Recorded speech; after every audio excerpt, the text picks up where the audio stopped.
All right. Good day, Kenton Well, Hall.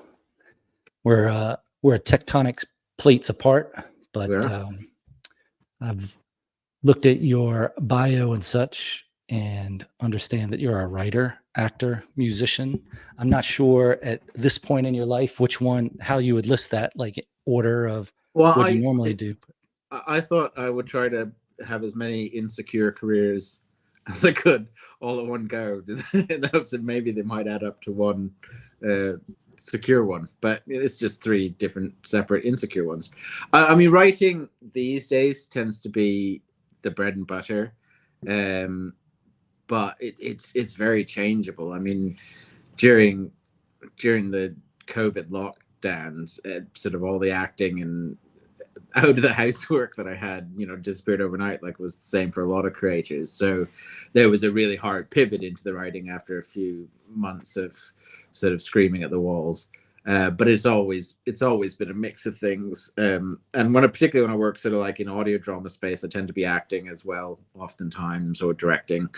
And I'll go and do whatever creative people are willing to pay me to do. So yeah, but I'm a writer at core. I think if someone at gunpoint, and God only knows why they're making career advice at gunpoint, but if they did, then it's the writing I wouldn't be able to give up. Everything else is an extension of that. What's the main type of stuff you're writing these days?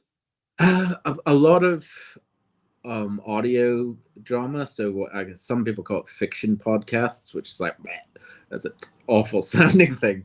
But what would have been old style kind of radio drama. So I work a lot in that space. I still do.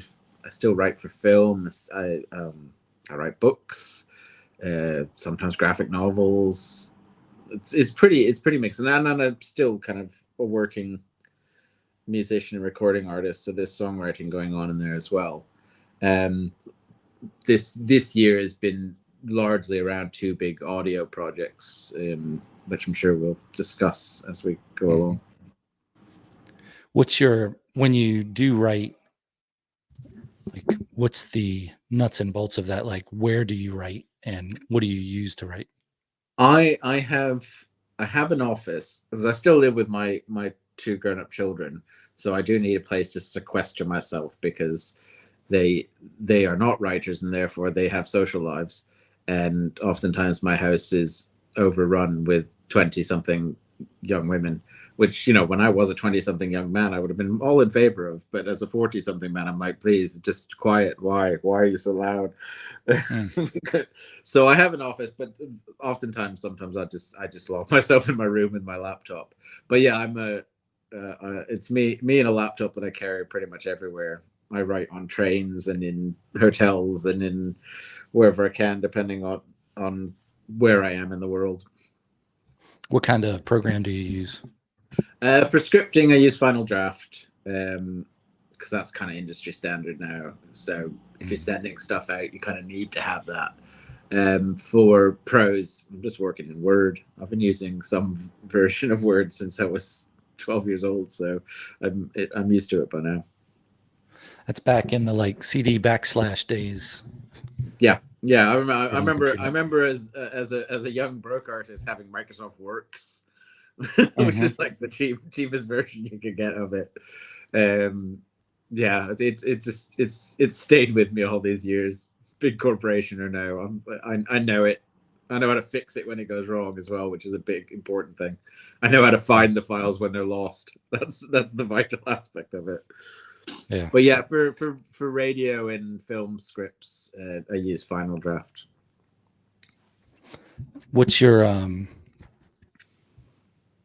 do you have a process, I guess, for getting into the mood of writing when you want to write? Or well, that's the thing. I mean, I say this a lot. Like I do a bit of teaching and writing and acting, and the thing is, when I started out, like as an adolescent, as a teenager, you wrote when you were inspired to write. But now that it's my job, and it's the only job I have, it's what pays the bills. Some days you got to write when you don't feel like it, and it just becomes that glue your ass to the seat of the chair and work, and hope that inspiration catches up with you. So I try to keep I keep going through phases where I'm like, right, I'm going to get up at a sensible time in the morning. I'm going to write to a sensible time in the evening and have a proper work day like everybody else. And I try that, and I do that sometimes. But then I also am an insomniac, so I can often still be found sort of with a duvet wrapped around me writing at 3 o'clock in the morning, just because that's always been when my writing brain works best. So sometimes for inspiration, I still need to work in the wee small hours and hope that nobody expects me to do anything energetic the next day. But I try to keep a schedule.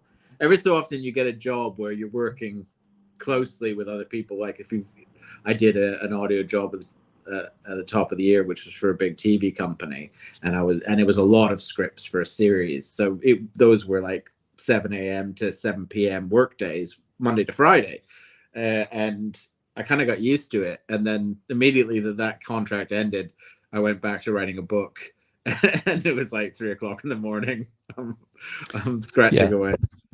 I call that hitting the skids, where you end up at 4:30 in the morning just going to sleep. It's difficult to take a non-traditional job and squeeze it into traditional hours, but it does help if you're trying to fit into society. But if you don't try to fit in, you're okay. Yeah, that's the thing. It's about I mean, because I live with bipolar disorder as well, so I'm supposed to pay very close attention to getting the requisite amount of sleep and exercise and general engagement with the world, and I try, but my job sometimes forces me out of that. But now I have grown-up children, so they feel inclined to shout at me when I don't sleep, because that's their job now, apparently, is to monitor me, shout at me about my health, and threaten to put me in a home. I'm thinking of taking him up on it. So sounds very restful. Yeah, a home is restful to start. It's like a way a guy explained working on submarines to me, where he said it was cool for about the first 15 minutes. So yeah, that sounds about right. Yeah. So then with your writing, I guess that came before the acting? Yeah, I mean, I've always written. I horribly found. We recently moved house, and I found in a box that had been there for years and years the very first novel I'd ever written when I was like 19 or 20. And it's like, that should not exist in the world. That needs to be, thankfully, it's one paper copy. And every night when I'm working on something new and getting stressed, I look at it and think about burning it ritually in some kind of sacrifice. Yeah, so I've written as long as I can remember. Like, I learned to read very, very early. Like, I think I was like 3 or something. And almost as soon as I could put letters down, I wanted to be the one making the stories up. And generally, I just did it constantly. It's all I wanted to do. Now that I'm a professional writer, it's the last thing I want to do. I love having written, but the actual process of writing, the more you take it seriously and the better you want to be at it and always trying to get better at it, the harder it is to actually do, because you can't just type away and like, well, there you go, I put some words together. You agonize over it. At least I do. And some writers, I think, absolutely love the process. I like it in the sweet, if you hit the sweet spot. It's kind of the same thing. There is a sweet spot when it's just working. And that's extraordinary amounts of fun. Everything either side of that is just hideous torture. But the product, having written something that you're actually happy with and proud of, is worth just about all of the insecurity and hell it goes through to get there. Acting it was similar. That was always something that I wanted to do. But I think the difference is writing is something you can just do far more easily. You don't need anyone else involved. You don't need to go and find a stage. You don't need to wait for someone's permission to do it. And there's lots of things with acting that you can do, but writing was something you could do in solitude and scratch away at. And acting and performing music came later, because I was a very shy, sort of bookish kid, and I didn't want to be, because I wanted to be out there doing. And so it wasn't until kind of my early 20s that I really started to get not even get the confidence, fake the confidence to go out and do it. I was just so determined to do it that I sort of created a persona for myself that wasn't quite as quiet and shy, and that persona took over for about 20 years and caused all sorts of trouble. Well, that was just acting. Yeah, that's it. I think I created a version of Kenton that was like, yeah, let's put on the show right here. The bookish one went to the back of my mind for a while. They jostle for space now. I've come to an uneasy agreement between them. It's interesting when you're younger, a kid, and you're thinking about writing or doing something, how the imagination is less tethered or less confined. And then the more serious you get about it, the more stakes you have. So then you're like, I need to accomplish something. You kind of lose the innocence, I guess. It's true. And also with anything, like I found this with writing, I found it with music, I definitely found it with film, is that in order to make a living at it, you also have to engage with the industry surrounding whatever it is you've chosen to do. And this is no great revelation of mine that the industry surrounding art is the least creative and artistic thing that you're going to come up against. So you're forever trying to kind of keep a piece of that sort of like childlike self locked away, safe, so that you can access it, because you really do need to play when you're writing or acting. Like, you have to have access to that original impulse to do it, and that you're not self-conscious while you're doing it. I mean, one of the things with acting is like the thing you have to have before anything else, before any craft, is to lose all fear of making a fool of yourself, because unless you risk making a fool of yourself, you never get to anything good. And I think that that's true of all art, that unless you push yourself to the point where you think this could go horribly wrong, but I have to see what's on the other side of it. And for that, you do need to keep your kind of mind free and limber. But the demands of, like I was a young musician / writer / actor, raising 2 kids for 20 years, and with constant outside pressure from people going, why don't you get a real job? And I did for years all the day jobs that every artist is contracted to do, and they were invariably soul destroying, because you were trying to do things that would work around the schedule you needed to create. And I've just been really, really lucky, even though it's still fair weather and foul, that I make a living doing what I always wanted to make a living doing. Like, sometimes do with being a better living, but I know how fortunate I am that, because not everyone even has the option to do that. And now that my children are growing up and they have to pay their share of the bills, that does ease things considerably. Although they still seem to think that I'm the one who's supposed to make the cups of tea, but we're working on that. There's probably a parallel thinking about schedule and trying to fit in doing a non-traditional job and dealing with the industry of writing and music, to where, because you want to be successful in that, like if you want to be successful as a normal person living a normal 9 to 5, that you have to cut off the edges of your creativity to kind of fit into that. And the thing is, you buy your freedom from an immediate boss, by giving up the security of a precise salary that you're going to get every month and that you know for definite is going to come in. But then above that, you have gatekeepers that are still trying to tell you, okay, well, you can't come into this part of the industry, or you've not reached a level to be accepted here. And so you're day to day, you haven't got anyone kind of pinning you down, but you do come up against walls that are horribly similar to the ones you face in a 9 to 5, where someone else has your fate in their hands. But by and large,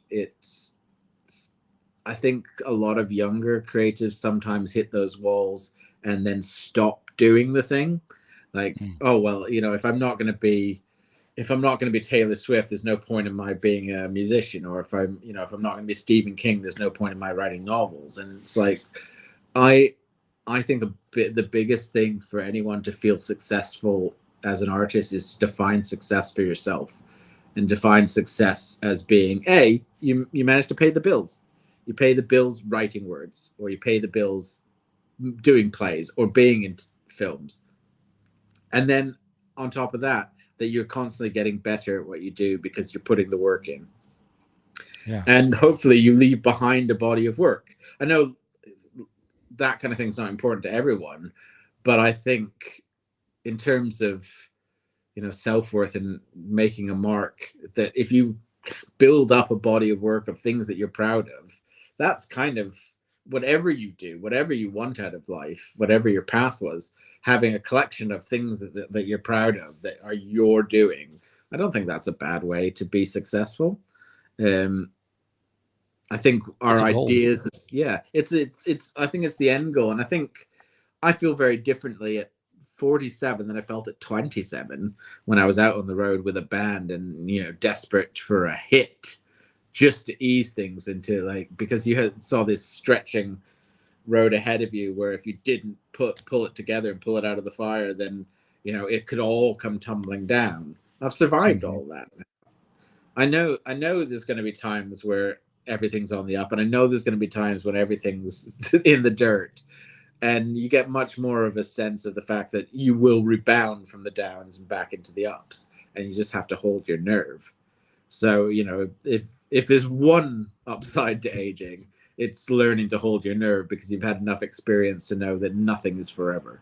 And so you kind of rebound with a little bit more elasticity, unlike, say, your knees or other joints in your body, which seem to lose that completely.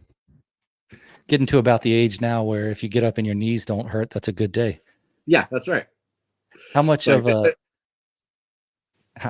a difference do you see in industry, whether it's writing or acting or music or something else, from when you first started getting into it in, I guess, your 20s to now? Like, is it more accessible? You have less gatekeepers now, or is it still the same? It's just an illusion.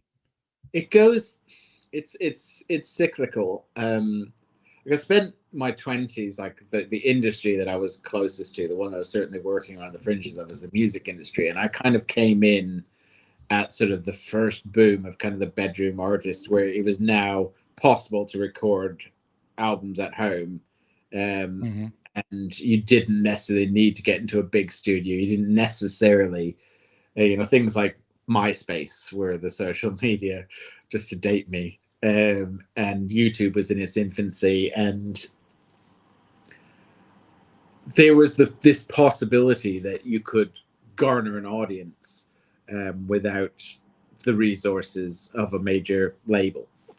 And the thing is that happens, and hopefully some really good stuff that might have got lost in the wash gets through, but also you get a sea of stuff that just isn't of sufficient quality. And it's completely subjective.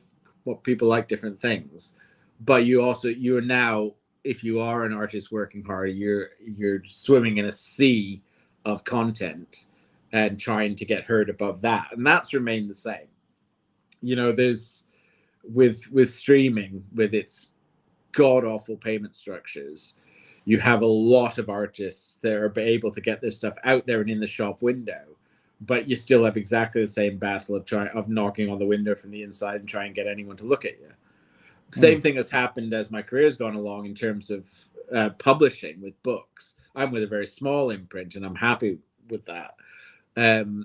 But self-publishing opened up this idea that now you wouldn't have to be beholden to big publishers in order to write and publish.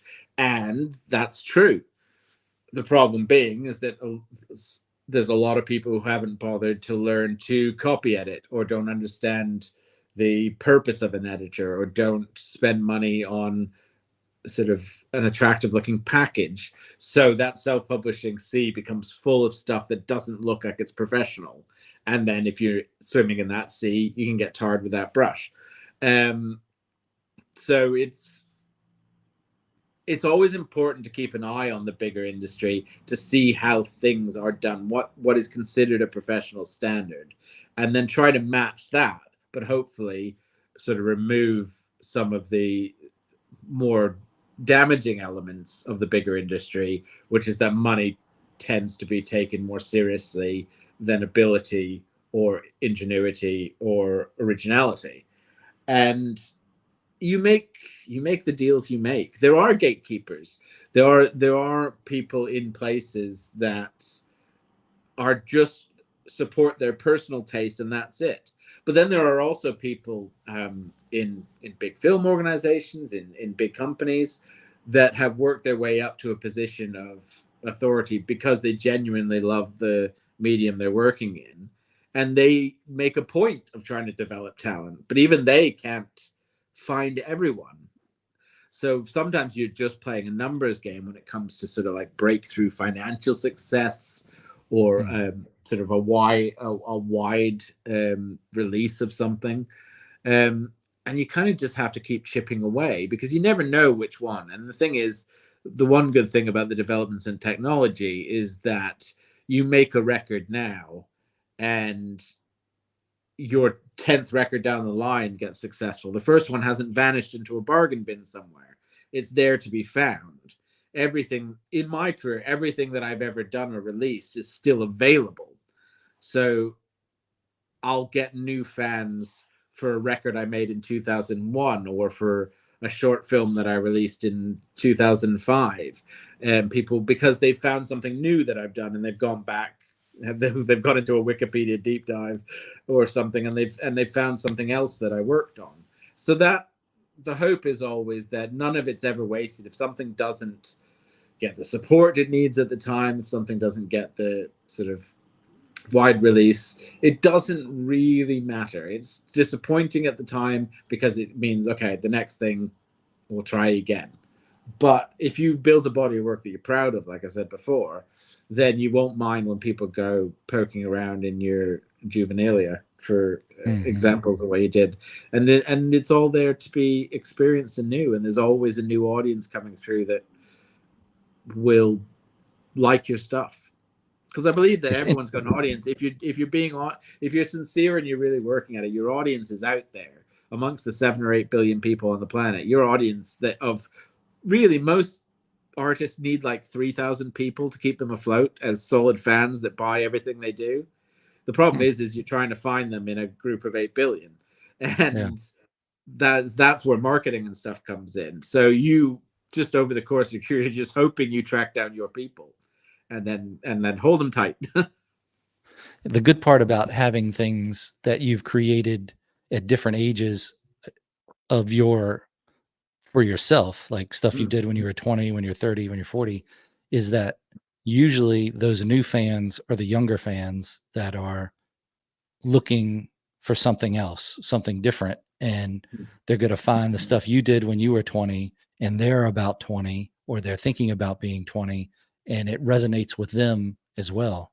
And yeah, I think that's a really good point. We're close to the same age, and I'm not sure how different things were East Coast of the US versus Canada or the UK around those times. But I remember when Nirvana's Smells Like Teen Spirit became a big hit.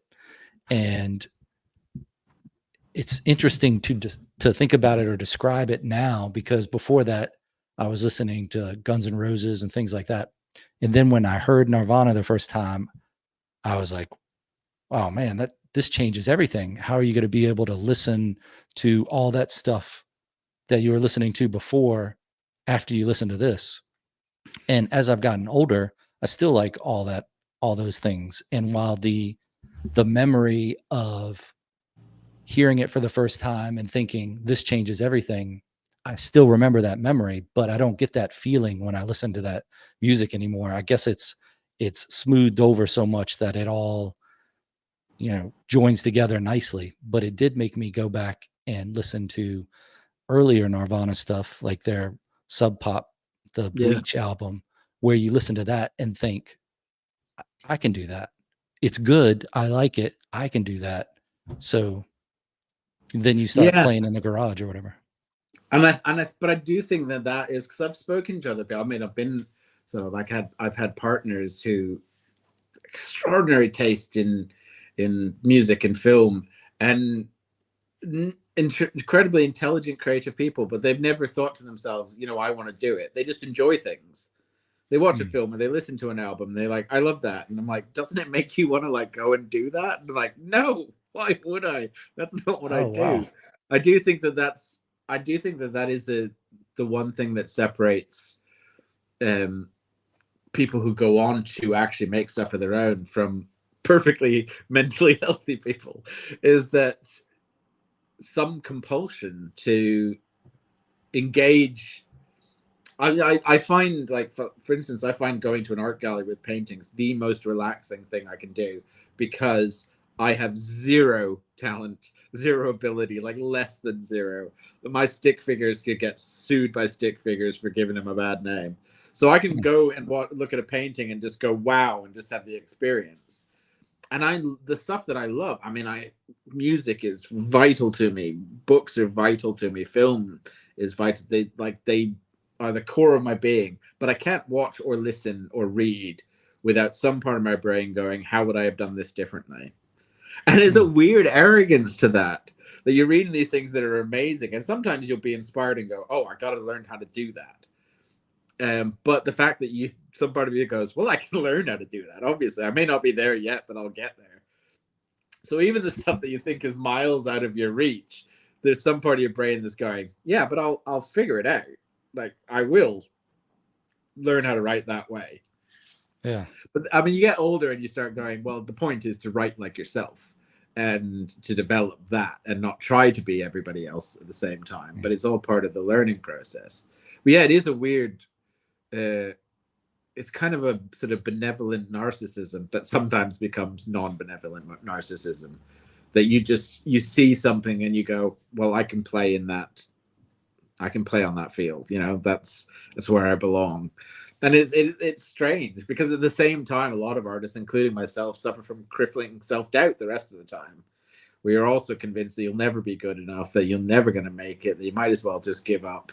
You're kidding yourself. And those two things kind of exist in your head in parallel all of the time.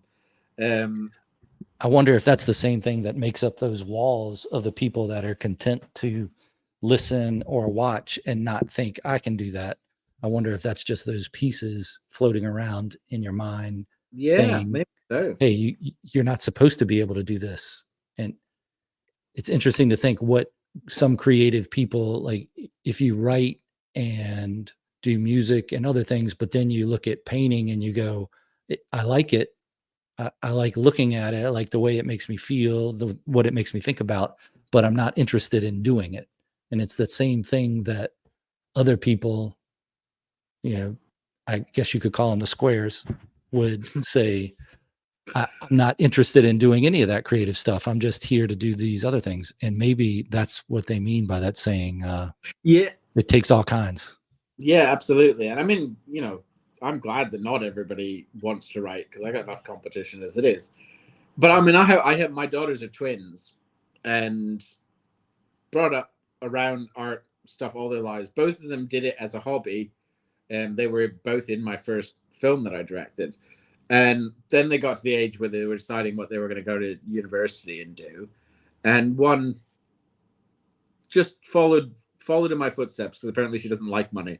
And she was just like, I'm doing theater, I'm doing art, I'm doing singing. That's what I want to do. The other one was like, yeah, it's fun and all that, but I'm going to be a nurse. And, thank God somebody wants to be a nurse, and that's where her passion lies. All I ever wanted was that they follow their passions. And I hope that was the lesson that I taught them, even when it was hard, that it was worth following your passions. But, seeing that split in two children that had completely the same upbringing. One had the bug. One had the thing that one has the thing that drives her to want to do it, and the other one is just like, yeah, no. And she was good. She was really good. The other one was a great little actor, and really talented, but she just didn't have the desire. She didn't have, it's an almost narcotic desire, because you have to need to do it to survive it. Like if it's just like something, it's like, oh, it's fun. Well, do you know what? It's not always going to be fun. There are going to be a lot of days where it's really not fun to do. So if you're in it for the fun, then do it as a hobby, and then do what you find entertaining. If you want to do it as a job, you're going to have to suffer sometimes. It's just the nature of the beast. Yeah. I wonder where the drive for creativity, or the drive to do anything, I guess, comes from. And maybe not from a lady in Kentington has it for sale, but yeah, you know, yeah, that whole thing. Where do you get your ideas? Yeah, send away from the post. But I think sometimes, and again, sort of like only sort of speaking from my own experience, but I think there is a certain kind of self-awareness that some people possess, where they feel a need to A, understand their place in the world, and B, and this is probably the most important bit, explain their place in the world. And because it's a weird thing to want to get up on a stage and talk or sing, or to put your words down and assume that anyone's going to be interested in reading them. But it is a process of making sense of the world. And I think some people are secure in themselves enough that they're like, no, the world's fine for me. My personal world, I've got what I need. There's some stuff going on out there I'm not sure about, but in here, I'm all good. And other people are like, no, I must make sense of this puzzle. And I'm definitely in that. I mean, I had all the traditional things that an artist need. I had a crappy childhood.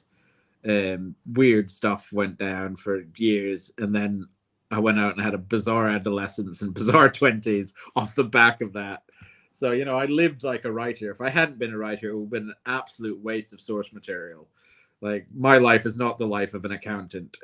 I didn't live a life to go and sit at a desk somewhere and do spreadsheets, because everything was just too weird. I grew up in a cult, got out of that, became a musician, moved to the UK at 19 with no money, no prospects, just because my parents were English, so I had both passports. My whole life has been weird. So being a writer is at least like, I can explain what I've learned along the way and hope that helps somebody to feel less alone. It's kind of a paying it forward thing, because it was books and music and film that made me feel like I wasn't so weird. Like, yeah, I was weird, but there were other weirdos out there. And so I wasn't completely alone in the universe. My people were out there. And so I kind of see my job in everything that I do is going, okay, here's me, big weirdo. So all of you out there who are feeling like big weirdos, just know you're not the only one. Because I think that's the message of art that passes down, is people just feeling seen and feeling alone. That's one of the things that I think people don't always get about when people talk about diversity in the arts and seeing different stories. It's because everybody deserves to be seen. Everyone deserves to, in the culture that they take in, to see some part of themselves reflected, because being a human being can be very lonely, and art is our way of connecting across vast distances, and sometimes across time. You read a book that was written in 1800, and there's a character in it that reminds you of someone or talks about a feeling you've never been able to put into words, and that's a conversation with the past. And I think all that stuff it's magical. It's one of the last true pure forms of magic that we have. Yeah. What do you think is better, a cult or a commune? Oh, I'd have taken a commune, because I think I would have got more fresh air. At least there probably would have been some gardening. Probably would have been good for me. But yeah, no. And I got one of those boring cults where they're just very, very serious about it all as well. So it wasn't even like there were any tambourines or singing or anything. It was just like dark suits and lots of talk about Jesus and just being dull, but at the same time believing that God was going to come along and burn the whole world down any second now. So it was a real mind screw, that one. That But does kind of changed my vision of cults and communes. Now I'm thinking communes is more agrarian, Yeah. and cults are in a cave somewhere.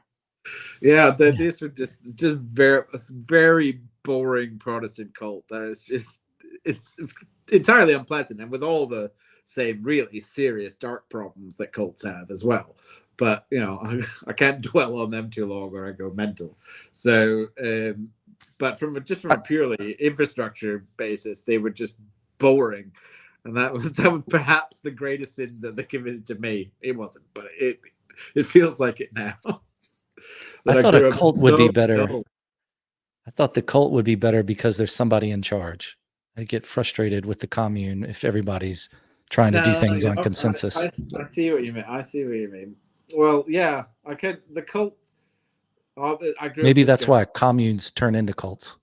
That's probably it. It becomes an organizational thing because as soon as they have too many people to control, because it was Jehovah's Witnesses that I grew up with, and for all they just seem as an annoyance knocking on doors, they are some weirdos, and not the good way.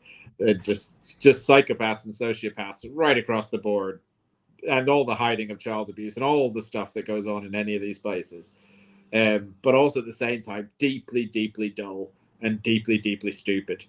And they just built up a really boring infrastructure where there's a head office somewhere in New York that publishes the magazines and runs the printing presses. It's like this is you're even rubbish at being a cult.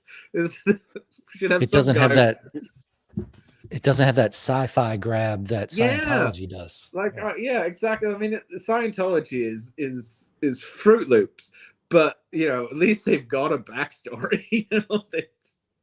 It's not with the one I grew up in. It was just like, yeah, the Bible, but we think we should take it really seriously, and we'll interpret it differently to other people.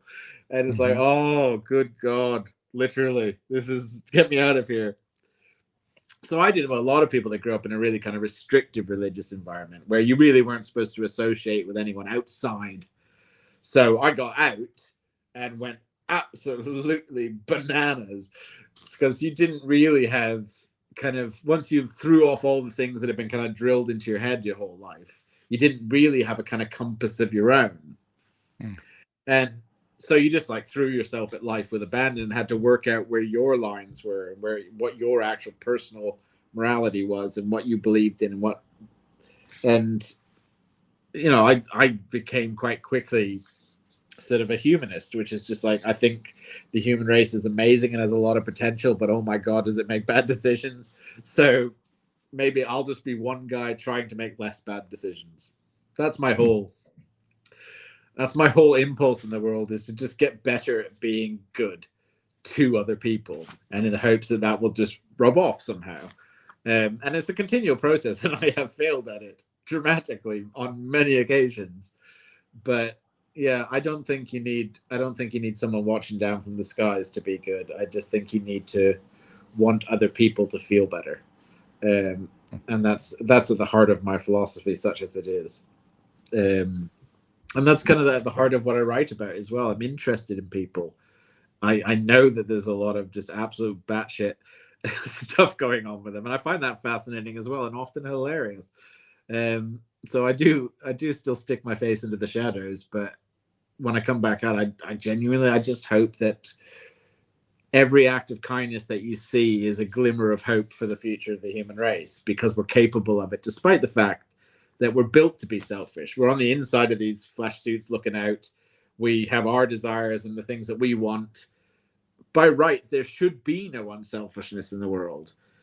People should be all 100% venal and narcissistic, and we aren't 100%. So that means that there's a possibility for us to be 100% the other way. We just need to keep extolling the virtues of being kind. That there are benefits to it for everyone. God, that sounded bad. Maybe I should start a cult. Maybe that's it's good. Like a gardening cult. Yeah, so it's just outdoors. We just try to be nice to each other. The fresh air. Yeah. I wonder if that's like the origins of organized religion, is where there's just madness going on, people chasing their own whatever, and then somebody was like, hey, what if we didn't do those things? So then there's your beginning of morals. Is Yeah. some people decided these are the things we should avoid, these are the things we should do. Well, why? Because maybe we can survive and feel better if we do these things and not these things. Because I like the idea of being good and doing good things, but then the question comes down to who defines what good and bad Well, are. that's exactly it. And then at some point, somebody always realizes, okay, I've kind of got control of this group of people. Ooh, that tingles. What Mm-hmm. if I could get them to do all the things I want them to do? How can I do that? Oh, I'll threaten them that bad things will happen if they don't do everything that I tell them to do. And then Mm-hmm. you've got the beginning of somebody somewhere arbitrarily deciding which is good and bad. And I think over the eons we've narrowed in on some pretty sort of good solid ones that seem to have cropped up in every culture, which is like maybe don't stab people, and Mm-hmm. and maybe just don't steal other people's stuff because they're using it. Like basic morals have just come through trial and error. But Yeah, then the Ten then it Commandments aren't becomes, bad. but then everyone feels this need to ritualize it. And my personal feeling is if they're, I'm not so narcissistic as to think I know the entirety of the origins of the universe and what may, but I think that even if there were a god, any divine creature that demanded worship wouldn't deserve to be there in the first place. Like, it's a weird Yeah. thing to ask. Oh, I made all this lovely stuff for you. Now tell me how nice I am. Tell me how good I am. Tell me how great I am, or I'll punch you in the face. It's like, well, maybe that's a rubbish god. Like, I think you should sack that god. If God goes, yeah, I'll give you all this stuff. I'm all powerful, and all I want is for you to tell me how great I am all the time and do exactly what I say. I'd be like, nah, you suck. Get out. That's an absolute. You would break up with that person if you were going out with them. Yeah. That is the epitome of an abusive relationship. It may So be a lost in translation thing where you have a creator that says, here's the plan, and then people get a hold of it and they're like, well, I think I yeah, got a better idea for this. At least absolutely. it's going to make it easier for me if people do these other things. And then it But turns into the Terry control Jones structure. Terry Jones from Monty Python once said, when they were talking about the film Life of Brian, he was saying, Christ came and told everyone how brilliant it would be if they were nice to each other all the time. And then his followers spent 2,000 years murdering each other over how he said it. And it was, there's any idea that's floated, there's always going to be someone that latches on to it. And I think that at the core of it is because life is so uncertain, and we don't really understand life, and we certainly don't understand death. And so we're constantly looking for things to shore up the darkness and make ourselves feel a little bit more secure in our day to day. And then when someone comes to you with a ready-made patch and goes, this is how it is, this is how the universe works, this is what's going to happen after you die, this is what you should be doing while you're living, people go, oh, thank goodness. Oh, I thought I was going to have to figure it out for myself there for a minute, and I was getting tired. And I don't know. I don't like.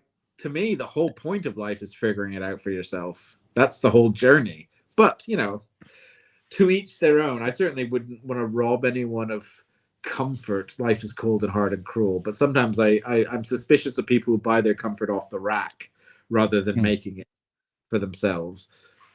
It's the same thing we were talking about before, where you just have people that aren't interested in doing a certain thing, but so you have somebody that gives you the pre-made picture or religion, and you look at it and go, this is something I can work within the bounds of. This is going to Yeah. be okay.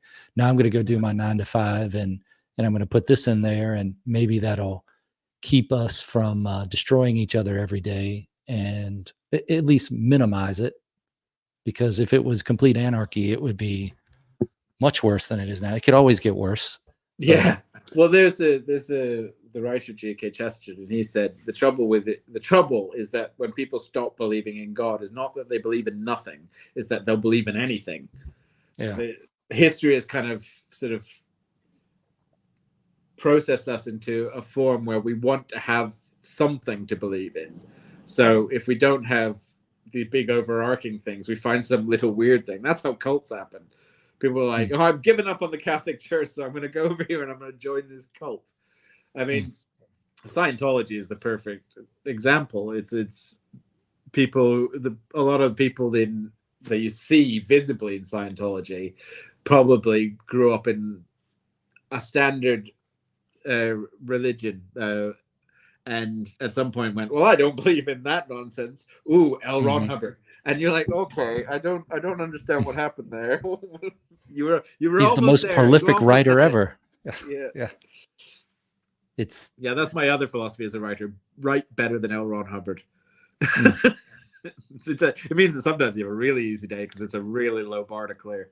Well, it's a great measure of success because you could say, look, L. Ron Hubbard, very successful, got the religion, got all those, really molded those things together of, hey, you want to know what's next? You just have to pay this much. Hey, you just have to, it's like a video game. It just keeps you coming back to it. And then you get to the end and you're like, oh man, I'm gonna have a really low level affordable cult where people just look, give me $1 and I'll tell you that I don't know. Be like, right, $1. Yeah, what's the meaning of life? I don't know. Plant these seeds. Yeah, and just keep going. Plant these seeds. Go look. The garden looks really rough. Go out there and sort that out. Yeah. We solved some good problems there. Yeah, we got to put the world to rights, haven't we? With acting, you got into directing, and how do you think that all directors used to be actors, or do you think you can do one of those without the other? How important is it to understand it? It is a very different job, and I do think my directing probably has more in common with my writing. However, I do think that every director should act at some point, because it's a very specific language and very specific way in which actors relate to material. And to direct actors effectively, you at least need to understand that, because there is a visual aspect to directing, a big visual aspect. But the storytelling engine of it is precisely the same. Like, I don't think of a director on a film as being the person in charge. They're the person responsible. They're responsible for every department in film. The great thing about film is that it is a collaborative medium. You work with lots of different people from so many different disciplines, all of whom have to be on their A game to make the thing work. The downside of it is a collaborative medium. You work with lots of different people with different skills who have to be on their A game. So you're in less control. You're just trying to see very much big picture. But the details of telling a story and working with actors means you have to be able to relate to them on that level. And kind of the acting sort of language kind of does get mocked, and sometimes with good reason, the whole, but what's my motivation? But those things are important. They are part of how telling a story and making actors feel comfortable to play, like we talked about before, because it's as much as actors kind of like attention, a lot of actors do it because they're scared of attention, so they want to control attention.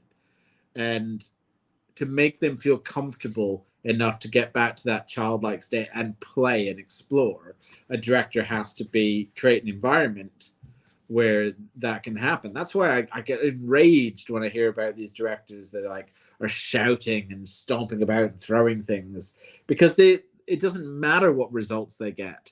They would have done better if they'd done it the other way. Even the best director in the world that is an absolute tyrant on set, his film comes out and it wins all the awards and it's a great film, they'd have had an even better one if they'd created a positive atmosphere. They're kidding themselves if they think that is what's getting the work done, because it's not. This just isn't. To go to work on something creative and have a terrible time is an insult to what creativity is supposed to be about. You can have a hard time, you can have a struggle, but with film in particular, you should be struggling together towards a common goal. And I think one of the great things, well, like when I'm playing music, I haven't got a set band right now. I just band I'll use for records. But when I used to be in a band, it's a completely different experience to playing on your own. And both have like things that feel great, and you can have a lot more control when it's just you, and you can go a lot quieter and do different things. But 4, 5, 10 people on a stage playing together, it's, if you haven't done it, it's very difficult to describe what it feels like. That you all kick it and you're playing the same song and you're making this happen for the audience. It isn't like, it makes you go, ooh, again, hair on the back of my neck just stood up. And I think sometimes you do it for long enough and you forget to be amazed by it. And I try in a lot of my practice of whatever I'm doing to try, and even when it's killing me or I'm stuck or something just isn't working, to try and remember how amazing it is that it's possible to do these things in the first place. That it's possible to make up characters and make them come alive. That it's possible to pick up a piece of wood with metal strings tied to it and make a piece of music come out of it. The fact that these things exist is so incredible.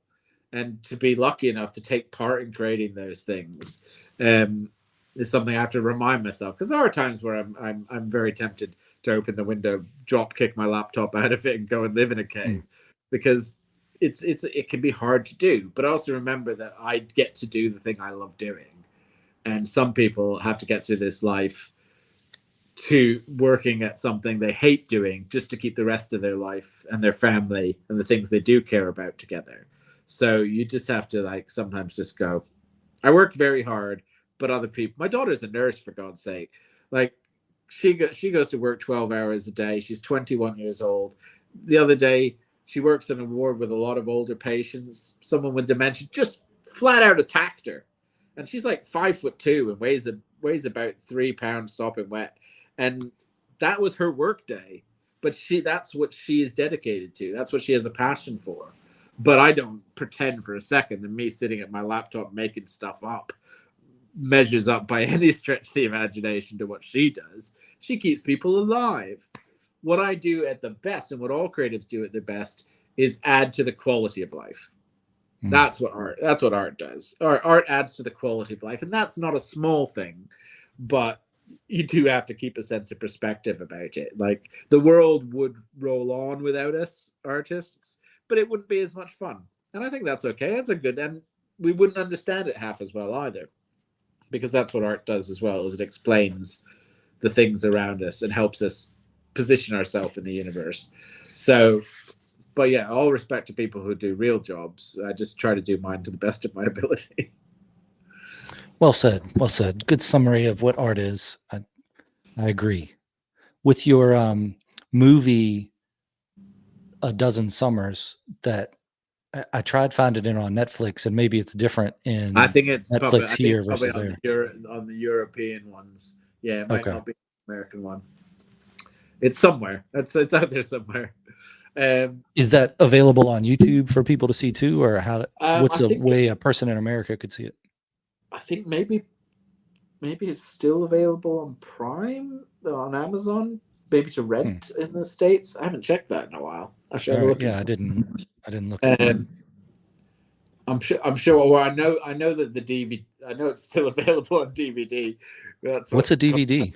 Yeah, I know, because it came out in 2016, and those were still a thing.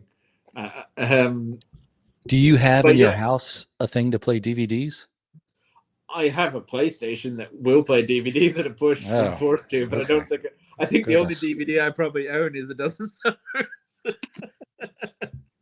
Nice. And a couple of other things I've been in at the time. Yeah, when it you was started, a tiny little budget film. But we're, I'm very proud of it. It is like we made it for buttons. And so the fact that it still exists out there in the world at all is a miracle. So, and I mean buttons. Like, I mean, I hear people talk, it's like, oh yeah, it was very low budget. It was only a couple of million. And I'm like, oh yeah, I made this for £28,000.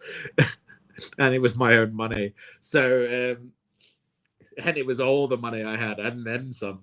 So the fact that it exists at all, I'm still incredibly proud of. And what we pulled off for the money that we had, that was my first. I wrote and directed a feature film. It showed in UK cinemas. It got on Netflix. It probably will never make its money back, but I did it, and they can't take that away from me. What What's the biggest expense when you make a movie like that? I mean, if you're doing it with 28,000, what would you spend most of that on? Is it camera equipment or Cast and crew.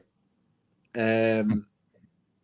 Because you can beg steal, and there are things that get added that would be added to the budget that you pull in a favor here and a favor there, and you borrow kit and you do that. All the things that come with indie filmmaking, but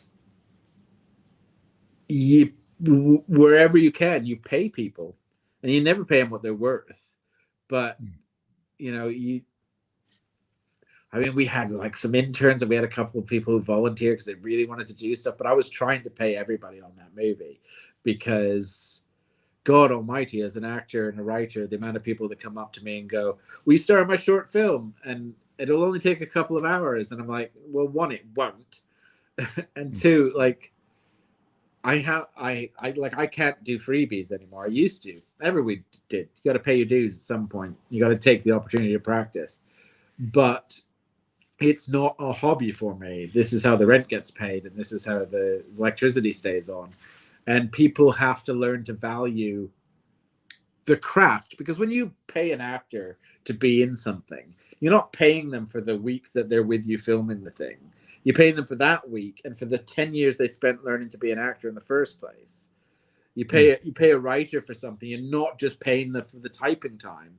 You're paying for all the experience that led them to be able to write the thing that you want written at the time. And there are no other jobs in the world where people, you still see it on message boards where people were like young directors would go, well, why don't you just do it for the love of it? And it's like, well, you come and see if your plumber wants to come and fix your toilet because he just loves toilets so damn much. You know, it's a job. And if you want people that do it well, you've got to factor in the fact that they've spent time training and they've spent time learning their craft, and also that they got to eat like every day. My children have always wanted to eat every day. They're complete deviants. So, you know, how selfish? They grew all the time as well. Every time I thought I had a kitchen out with clothes, they wanted different ones. And yeah, I think people have to value creatives for the skills that they have. And sometimes you have to value them by paying them a living wage. That's what all the strikes have been about, is that people, yeah, you see like big writers and you're like, oh, yeah, but they can afford to have less. Yeah, okay, they can. But the thing is, it goes all the way down the chain. And regardless of what anyone's making, the studios are making 1,000 times more. And they absolutely can afford to give it to the people who made the thing for them in the first place. So, but at the lower levels, if you want to see not just Marvel movies, and I like a Marvel movie, but if you want to see not just them and not just big budget stuff, if you want to see little indie stories, or you want to read books that aren't the same 10 authors, you got to buy them. We've had this recently. One of the things that I did recently was London After Midnight, which is an audio drama starring Art Malik, which is an adaptation of a lost silent film from 1927. And people have been really excited about it. It's got nothing but good reviews. But the actual getting people to put money down on something, like we've done a vinyl version, we've done a CD version, we've made it nice and pretty so that people like a physical thing. And again, the audience is out there. And every time we find a little chunk of the audience, you'll get 5-10 more sales. But in order to make that project wash its face and then go on to make something else, people have to buy it. But you'll get people all the time will like, yeah, but I just listen to podcasts or audio drama for free on Spotify. I'm like, yeah, they still have to be made. They have to be made.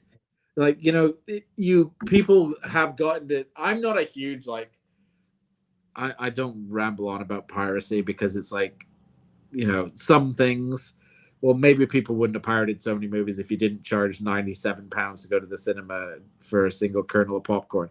But so like that whole piracy is theft is, yeah, it is, but also it's more complicated than that. However, I do think the big thing is that audiences do need to value stuff, and particularly indie artists. If you want to see more of them, you gotta put your money on the barrelhead. And yeah, of course you can't afford everything, and of course some people can't afford. I would much rather someone stole my book and read it than not read it at all. But if they have the money in their pocket, I'd rather they didn't steal it. So I have a kind of sliding scale. I'd rather someone streamed my music on Spotify and then came to a show than not listened at all. But I'd really like them to buy the vinyl if they can afford to. If they love it, buy it, because I will be genuinely grateful. I may even come to their house and say so. But I think that is less about money, because we don't. What I do, we don't make millions. We don't always make hundreds. But that money genuinely, more often than not, fund that next thing that you're going to like. You know, it goes into the pockets of the actors we hire and the producers in the studio.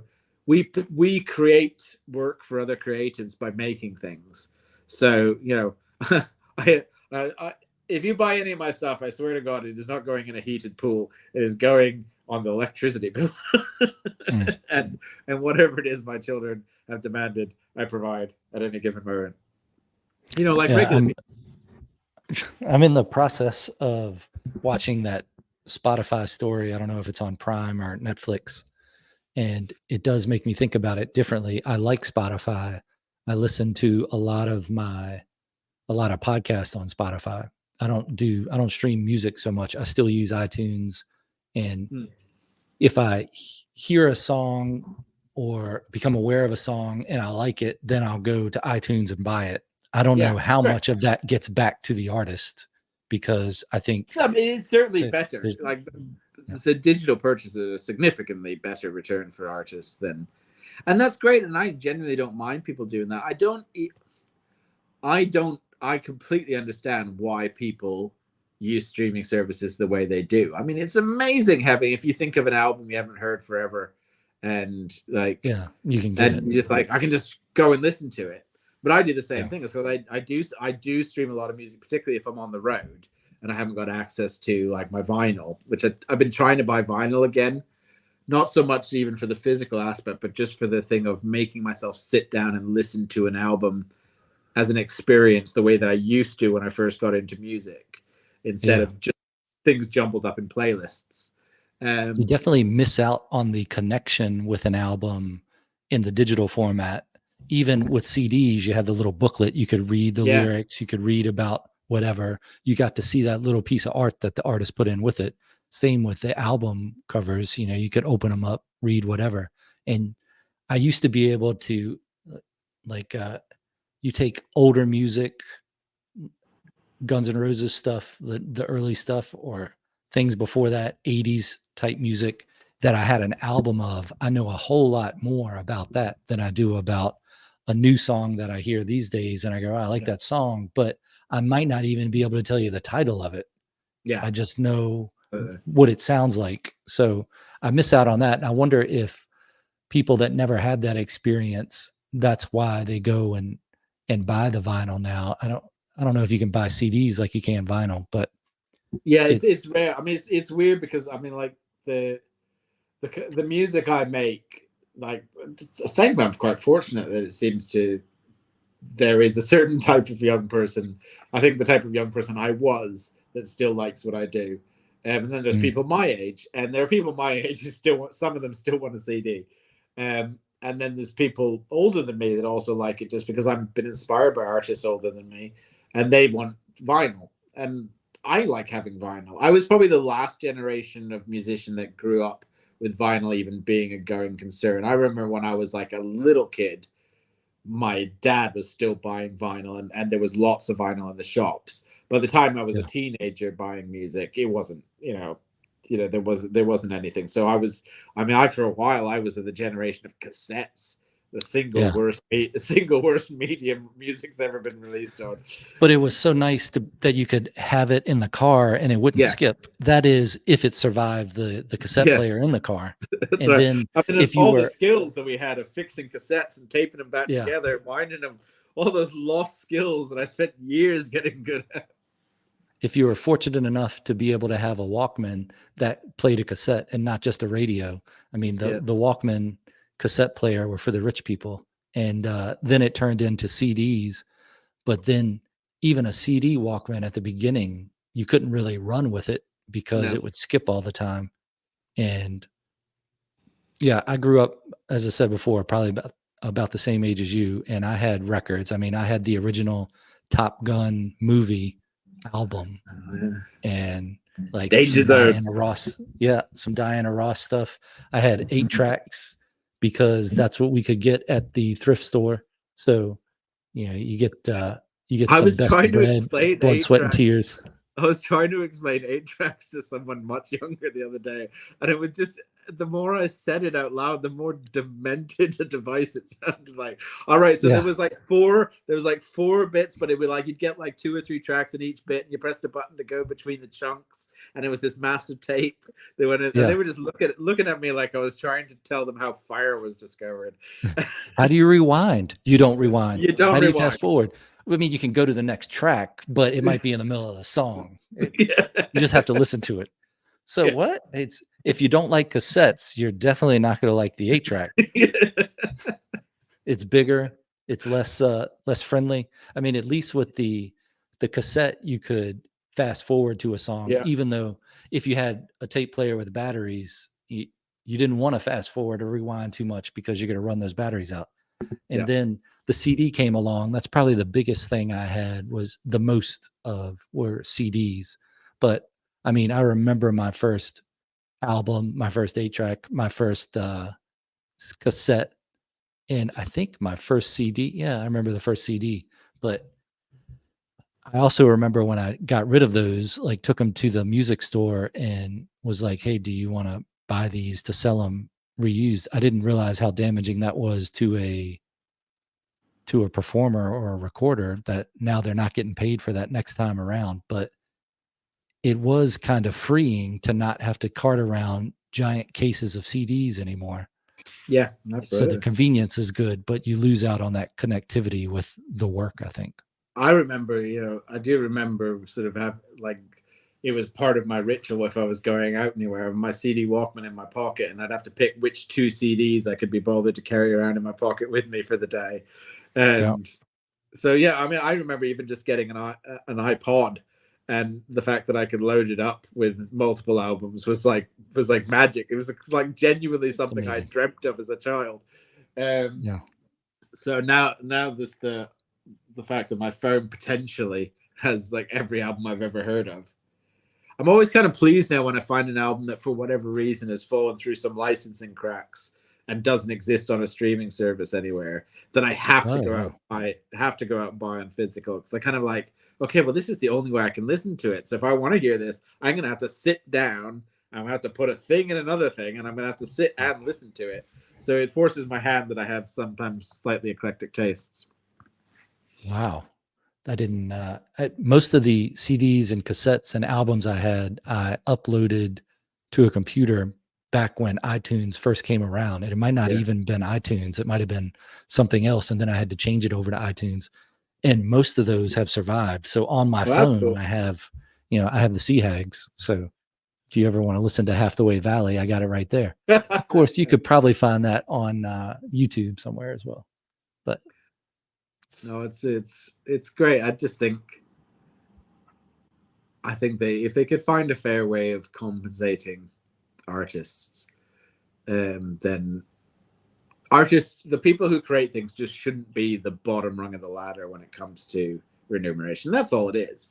It's it's just a case of being respectful of what it actually takes to create things, and that people should certainly, if they've got something that's popular, certainly shouldn't be sitting at home worrying about how to pay the gas bill. If people are out there, that's really all I ask out of the industry, is that if someone has done something that people like and they've been successful in that regard, and that they've created something that people like, they shouldn't be at home stressing out about how to pay the bills. That seems fair to me. They've done their job. They should be paid.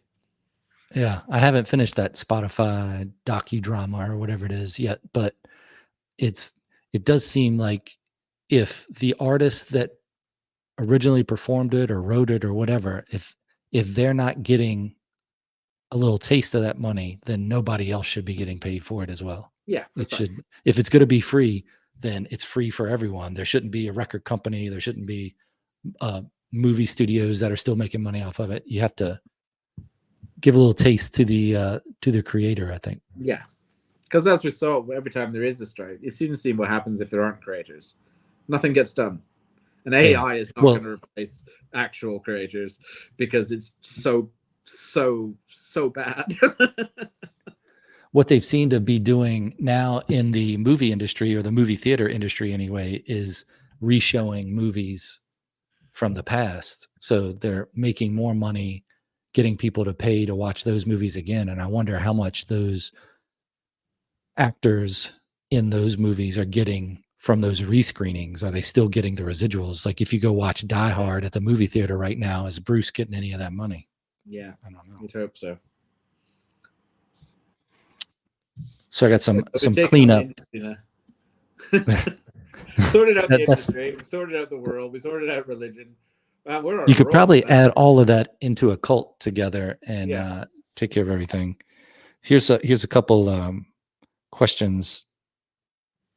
Number one, what's the first thing you ever recorded your music on? First thing I ever recorded music on would have been a little Tascam 4-track recorder. I possibly maybe just like taped myself playing onto like a boombox before that. But the first thing I remember doing properly was like saving up and getting a little 4-track recorder and making demos on that. The 4-tracks were amazing. Like, you're like, just that technology. Bouncing tracks is another thing I never have to do anymore. Like just choosing what to bounce to free up a track for.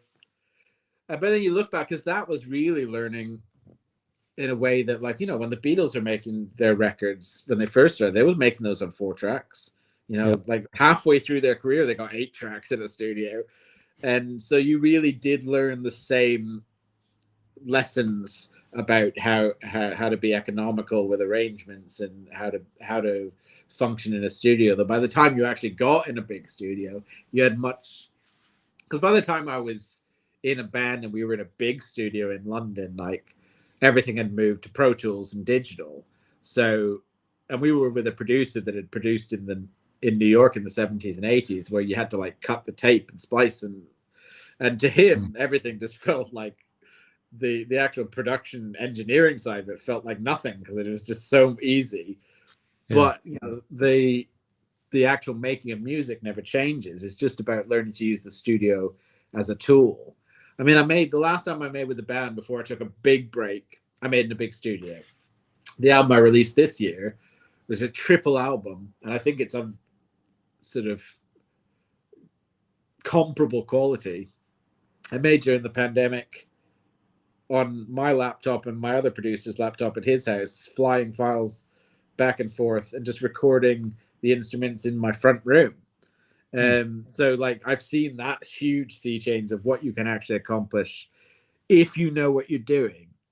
And the thing is, I don't think I'd have been able to make a good album in my front room if I hadn't made a good album in a studio, because I took the time to understand why things were done the way they were done, what benefit you were getting out of these things being set up the way they were, and how do you come to a close replication of that when you're working on your own at home.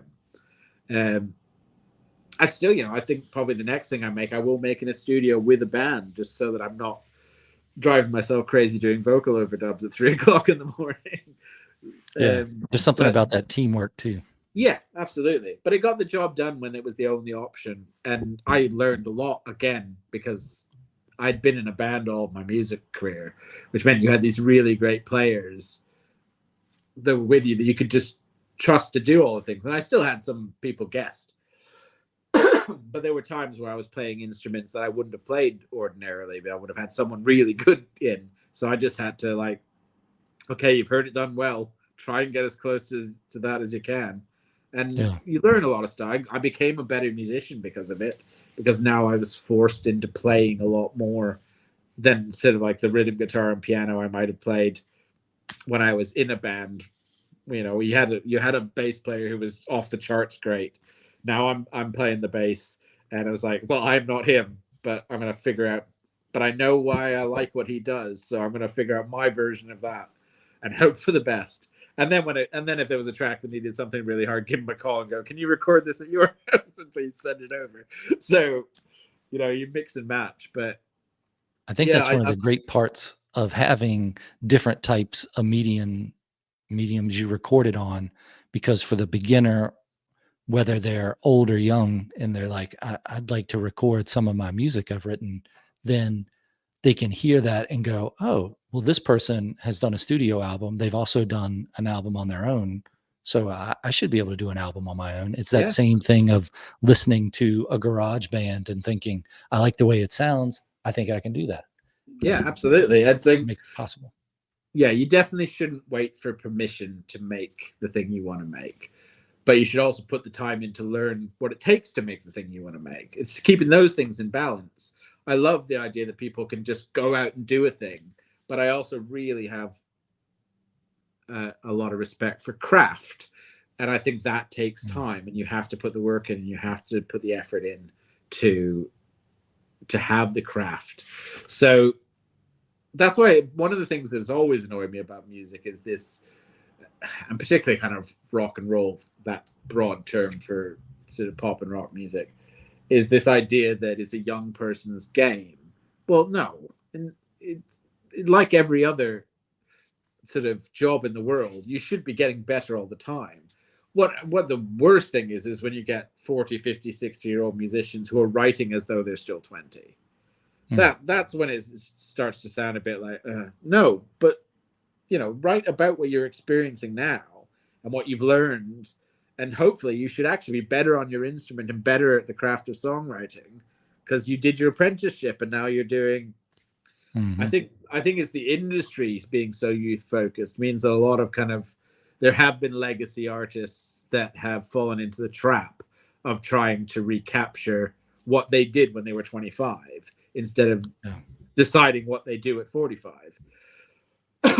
But I'm a big Elvis Costello fan because he's just done whatever the hell he's wanted for his whole career. It's like, okay, today I want to make a country album and then I'll make a punk album tomorrow. And I'm like, yeah, that's what I want.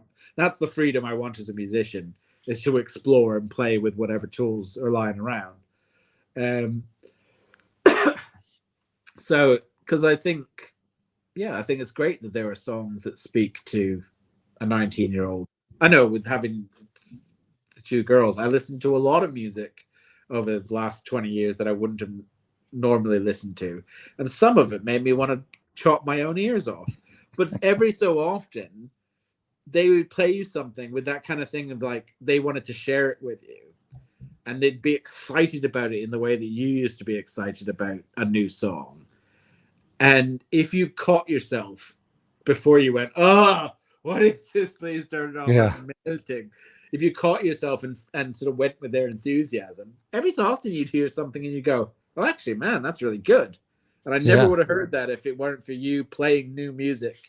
I prevented myself from getting old musically because I had kids in the house and I encouraged them to follow their tastes. And there were times where I didn't catch myself and I went, this is goddamn awful, make it stop. But as I got older and they got older, I started to have a little bit more respect for the fact that they were forming their taste.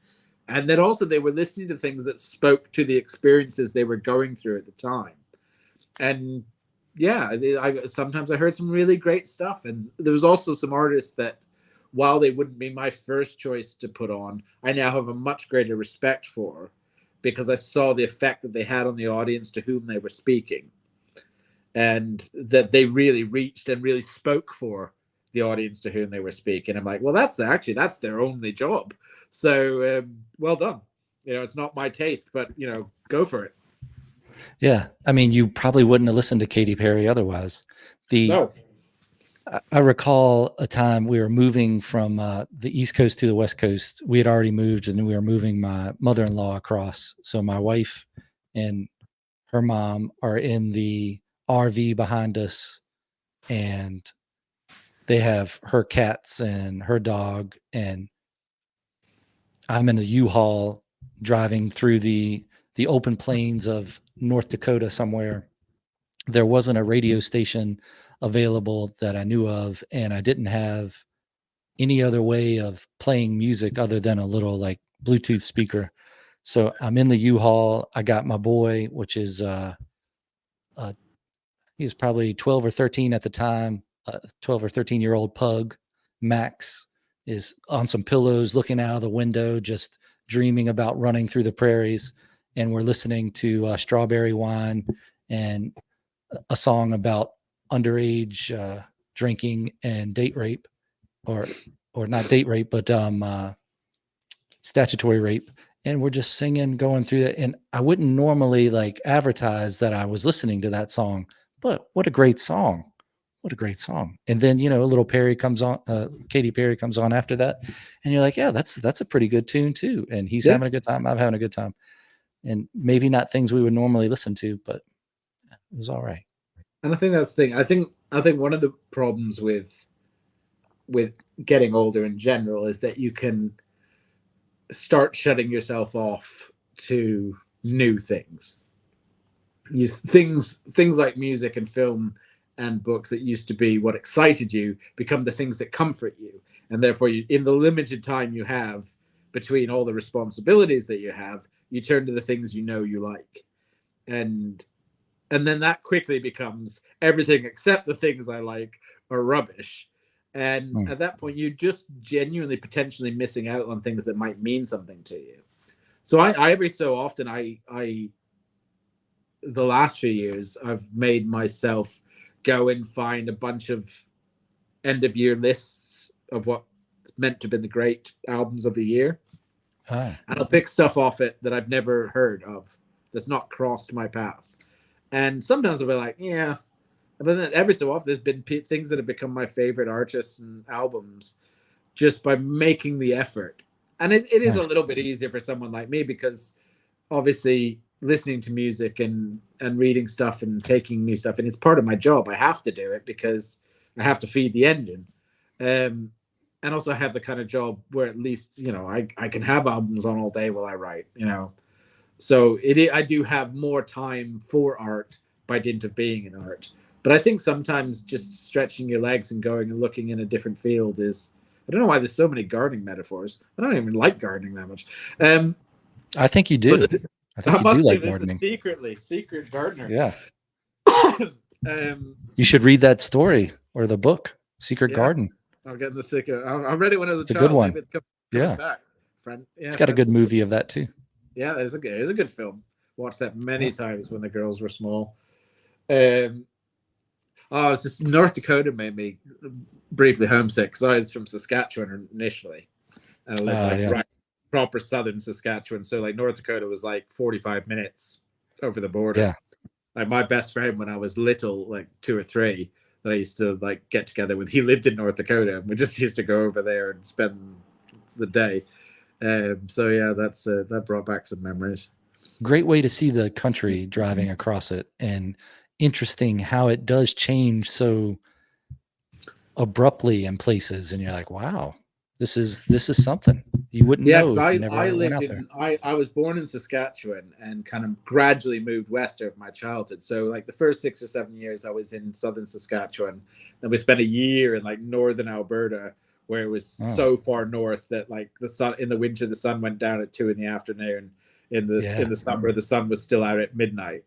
And then I moved to Vancouver Island. So I was on the West Coast same time. So like when Nirvana and Pearl Jam and Alice in Chains all broke, I had a Seattle radio station that I could get in my car. So I was listening to, when I was 15, 16, I was listening to this as it happened.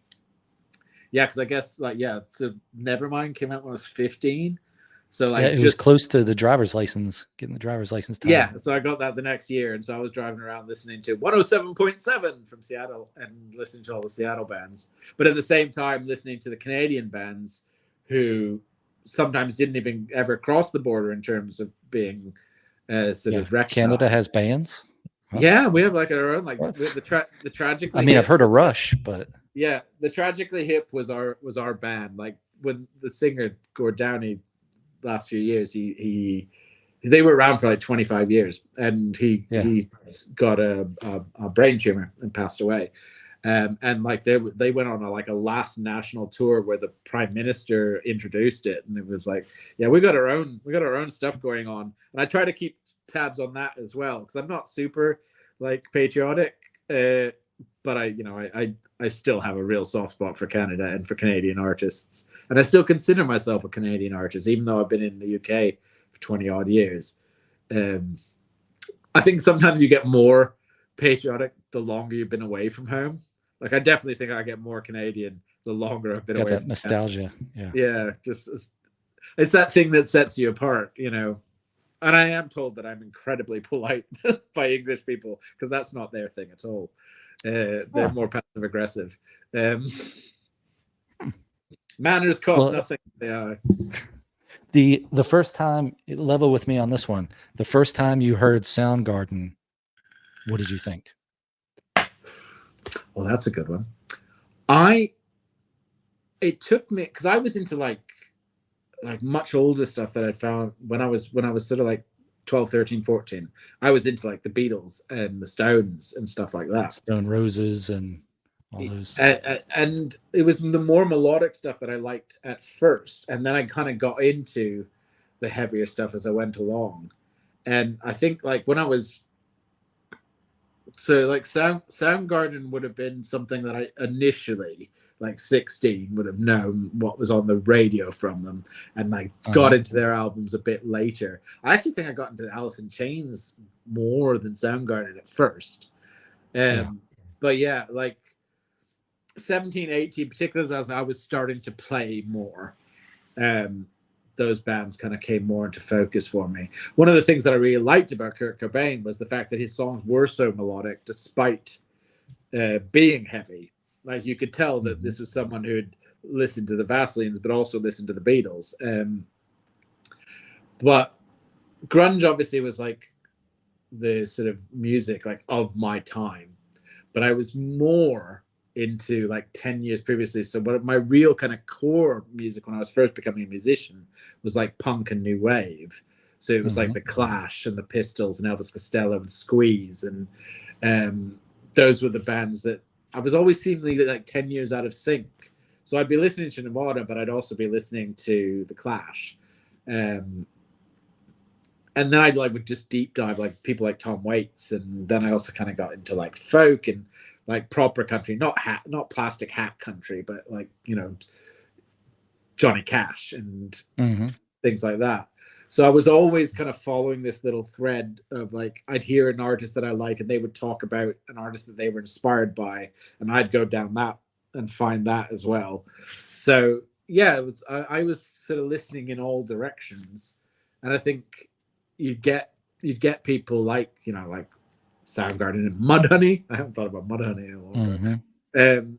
And they would talk about the bands that inspired them, and so you'd find things like Iggy Pop and the Stooges, and I'd discover the lineage of bands, because I was quite, and I still am, sort of quite anal about music as a whole. I still read a lot of music biogs and books, so I always wanted to know and wanted to hear what people were talking about when bands talked about the bands from the past that made them want to do it. So I would go out and find things. But there's like Kurt Cobain as well. Like, he'd talk about people like the Vaselines, and I'd go and buy that album and listen to that, or I'd go buy a Violent Femmes album and all the other stuff that kind of circled around, and Sonic Youth and things like that. And yeah, my tastes are very broad.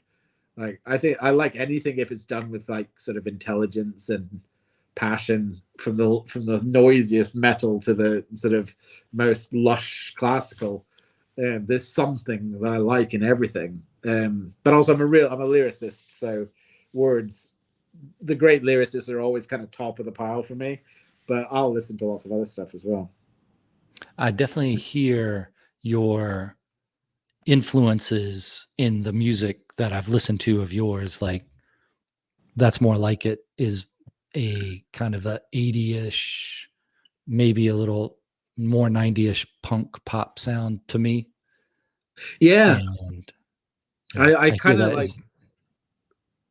I kind of like keeping like all my influences in the mix, so that just when I'm doing a song, like, I just borrow different. And there's always like, I've been writing songs for so long that sometimes you just think, I've always wanted to try writing in that idiom or with that kind of sound. And then I almost never ends up sounding exactly like what I attempted to do, because once you figure in your own stuff and your own voice by that stage, you borrow bits from everywhere and it becomes its own thing again, but it pays respects to the past. I mean, the band I used to be in before, our first album was kind of, I listen to it now and it's like so angsty.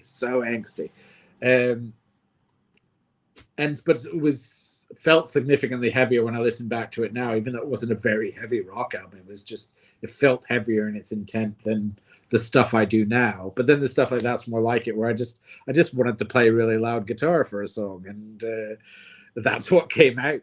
And because all that stuff's still swimming in the back of my head.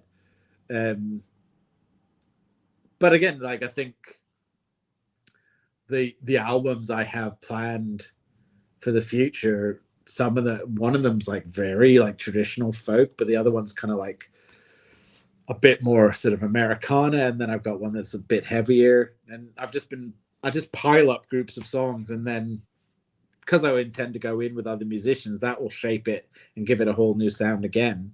To me, it's just all about what does the song demand. But yeah, my influences are definitely audible in what I do.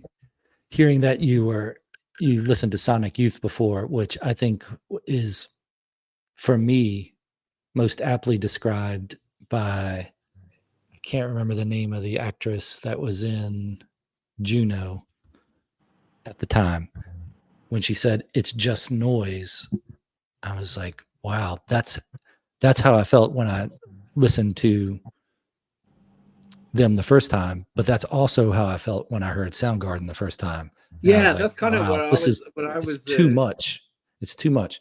But then as you flip through the CD book and you listen to the other songs, and you're like, okay, now I really like it. So it's the acquired taste of Soundgarden, I would call that. But yeah, I would agree exactly. And I was the same way with Sonic Youth, and some of the other kind of like more left field bands that I grew to really like Pavement, and things like that. They were not the polish that I liked when I was 15. By the time I was 17, 18, I was like, the more ramshackle, the better, because I kind of identified with it a bit more. Yeah. Now I feel comfortable in listening to Pavement one day and Billy Joel the next day, because if I like a song, I like a song. Doesn't mean I like in the middle of the night. That's a good tune, man. Yeah, absolutely. Tune. And I think when you're young, you're so sanctimonious about music, particularly if you're a musician. Like, you just, like, I mean, I found an old interview, and it's not even old enough to properly excuse it. I was probably in my late 20s, where I just ripped into a particular very popular band, and I would never do that now. I never publicly disparage anything. I don't believe in it. I think I in my dotage, I think it's weird to go in public and talk about things you don't like. It's like, there's not enough time in life to talk about all the things you do like. Like, when I see bands sniping at each other in the press, I'm like, oh, grow up. You just want to sit them down. It's like, you two shake hands and be friends. Because what's the point? What is to be gained by criticizing work that, even if it doesn't resonate with you, it doesn't have any impact on you that other people like it? You're only trying to prove your own taste by, I've got such good taste, by saying that someone else has bad taste. And I think that's a shoddy way of going about extolling your taste, is to make other people feel bad about the things that make them feel good. And yeah, you know, whatever people listen to, if they're really genuinely getting an emotional response out of it, I got no problem with that. There's stuff that still makes me go, bah, but that's for me or my friends down the pub. That's where it's acceptable to rubbish bands you don't like. In public, just grow up. Tell me what you like. Tell me something I haven't heard that you love, and tell me why you love it. That's what I want to hear from people.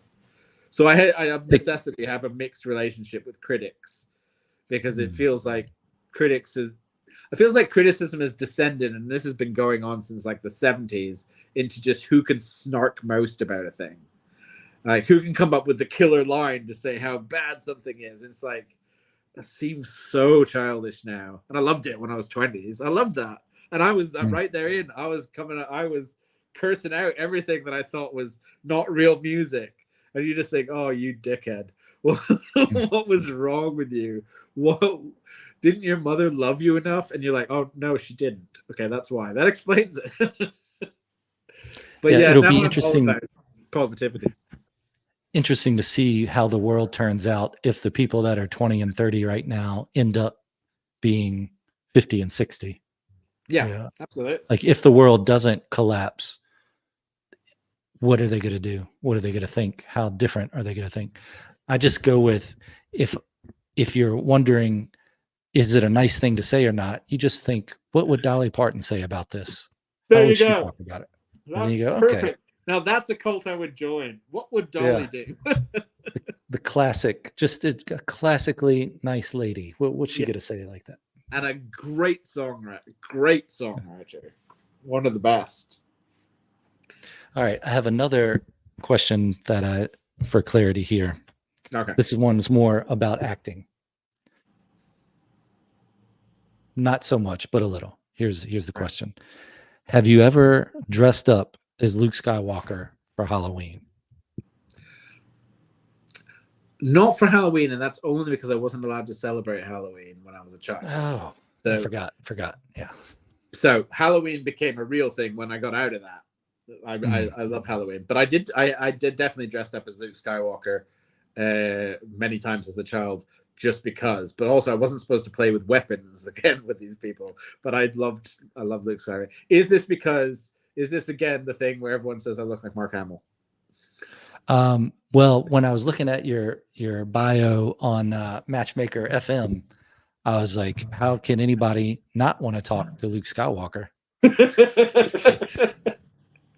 This has only come up like the last 5 to 10 years. Like it never. I mean, I was obsessed with Star Trek, Doctor Who, and Star Wars when I was growing up. Sci-fi has always been my comfort thing. And I loved Luke Skywalker. I mean, obviously Han Solo is the man, but no one ever said to me growing up, "You look like Luke Skywalker." I definitely pretended to be Luke Skywalker many times with sticks and what have you. But this last few years, and I don't know, it's that like Mark Hamill, now he's older, looks more like me. But like I had a beard for a while. My beard does have like quite a bit of gray in it these days. And I had a beard, and one day I was walking around in a hoodie, and I turned and looked at him in a mirror and went, "Oh yeah, okay, I see it now." These aren't the droids you're looking for. Yeah. I know that's Ben Kenobi's line, but that's okay. Weirdly, this is just the weirdest time it came up. I was seeing this woman just like very briefly, and there was another guy on the scene who was like really into her, and he tried weirdly to like dissuade her from seeing me by referring to me as that Mark Hamill looking. And I was like, that's amazing. I love it. Now I'm down with it. I'm totally down. But anyway, Mark Hamill is a great man, so I have no problem with being compared to him. Are you telling me when you chose that picture for Matchmaker FM that you didn't do that because it was a Luke Skywalker type picture? No, I didn't. Maybe it's in my soul somewhere, and yeah. I just pull those poses out of. Yeah, it's a good pick. Yeah, I think it worked. That's one of the main reasons that in the filmmaking and writing, because that's what I like to talk about. That as Luke Skywalker stood out on the page there. Wow, there you go. Thanks, Mark. Yeah, I hope he's my real dad, because my actual dad was terrible. So if he was somewhere around Saskatchewan in about 1975, then I want to hear from him. I don't know if people describe Mark Hamill as prolific, so maybe not. No, that's true. You just go with Luke Skywalker, though. Yeah. Yeah, that's it. That's what it is. The fiction character. Yes. Yeah. Yes. He fell into southern Saskatchewan in 1975 in a strange space-related accident. I'm willing to go. And you probably had the figure that had the lightsaber in the arm that you slid up. Yeah. You had to have that. Yeah. Okay. That and a little bit of Play-Doh. It's hours of fun. I know, because Return of the Jedi, because that came out, what, 82? 82, 83? So I was like, I was allowed, for whatever reason, we were allowed to see that at the cinema. And I remember seeing that. And so that's a big formative cinema experience for me. Because like when I was 6 or 7, E.T. came out and Return of the Jedi came out and Raiders came out. And so all those films kind of, I saw at exactly that age where they're lacquered onto the back of my mind's eye for the rest of time. But yeah, the Mark Hamill thing's new, but it's been constant since it started. It's been constant. Maybe he just came back into the public eye at a certain point and people were reminded. I don't know. I don't know what happened there, but I'll take it. We'll have to think about that. Yeah, it's good. It's good. All right. So covered a lot of topics, and I'm sure there's still much we could talk about, but I don't want to take up all of your day, especially since it seems like it's getting long in the tooth over there. Yeah, that's been kind of a nice production value special effect, isn't it? The light slowly dipping around it. Now, if you could just dress in all black, have a black glove on, and then next time, I promise I'll come suitably attired. Yeah. So, any thoughts or ideas you have in closing? Anything pressing to talk about that we didn't? Let's see. We sorted out most of the world. We've accomplished a lot. I've stressed that I want everyone listening to go out and purchase something of mine. So that's good. I think that pretty much covers it. It's been a pleasure. I love a wide-ranging conversation. It pleases me immensely. In the show notes, there'll be links to the ones you sent me, but also I think I have a couple of your other social media ones I put in there. So great. And I am genuinely very accessible on social media. People want to come and say hello or chat or tell me they liked my stuff, or even if they hated my stuff, then feel free. Attention is attention. Yeah, that's right. Yeah, like I don't do this because I don't want validation. I could have got a real job. I like the imagery of being inside the store, tapping on the window to get people to look in. That's a good one. That's going to stick with me. So you should put that in a film sometime. That's a good one. I will hold on to that one and make sure it gets recorded for posterity. And then maybe keep that copy of the first novel you wrote and use it as a prop in a movie. It'll mean so much more. And it'll be great on the editor's cut when you can talk about it. And even if I'm not saying you should burn it in the movie, because I think just being the prop is good. But if you did, and you were the person that burned it, you could really connect in to that. Like nobody else is feeling what you're feeling at that moment. It's a one take thing, but I think it could be good. I'm going to construct an entire movie. I'm going to reverse engineer an entire story backwards just to do that. I like it. I like it a lot. It could be good. I feel like in that movie, you should also be inside of a window somewhere tapping it to get someone's attention. It doesn't have to be because you're selling something. It could be like in Good Will Hunting when he's inside the bar and he's tapping the window to get the person's attention. I mean, it could be like that. I think that's going to work out. See, I've got a lot to take away and think about. That's a successful conversation all around. Yeah. Well, that's what I'm not here to waste your time, No, this has been great. I've really enjoyed it. All right. I appreciate you being on, and maybe we'll check in the future. Yeah, that would be fantastic. Anytime. Excellent. All right. Then we'll do this lead out. I'll talk to you after this, but you get to listen to this searing drum solo.